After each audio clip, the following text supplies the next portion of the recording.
ભરૂચના મહમ્મદપુરા રોડ પર આવેલ જર્જરિત સિટીઝન શોપિંગ સેન્ટરમાં વીજળી, પાણી અને ગેસના કનેક્શન બંધ કરવામાં આવતા રહીશોમાં ભારે રોષ ફેલાયો છે.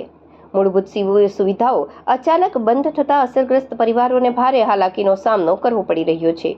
આ મુદ્દે રહીશોએ એકત્રિત થઈ ભરૂચ નગરપાલિકા કચેરી ખાતે પહોંચીને વિરોધ નોંધાવી તાત્કાલિક યોગ્ય વ્યવસ્થા કરવાની માંગ સાથે રજૂઆત કરી હતી. ભરૂચ નગરપાલિકા દ્વારા સિટીઝન શોપિંગ સેન્ટરને જર્જરિત જાહેર કરવામાં આવ્યું છે. ચોમાસાની ઋતુ દરમિયાન ઇમારત ધસી પડવાનો ભય હોવાના કારણે નગરપાલિકા, વીજ કંપની અને ગુજરાત ગેસ કંપનીએ સંયુક્ત કામગીરી હાથ ધરી ઇમારતના વીજળી, પાણી અને ગેસના કનેક્શન બંધ કર્યા હતા. જો કે અચાનક સુવિધાઓ બંધ થતાં ગરમી અને બફારા માર્યા વાતાવરણમાં રહીશો અંધકારમય રાત પસાર કરવા મજબૂર બન્યા હતા.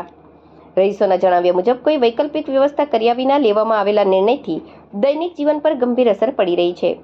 સમગ્ર મામલે ભરૂચ નગરપાલિકા પ્રમુખ દેવેન્દ્ર વસાવાએ સ્થળની મુલાકાત લઈ પરિસ્થિતિની સમીક્ષા કરી હતી.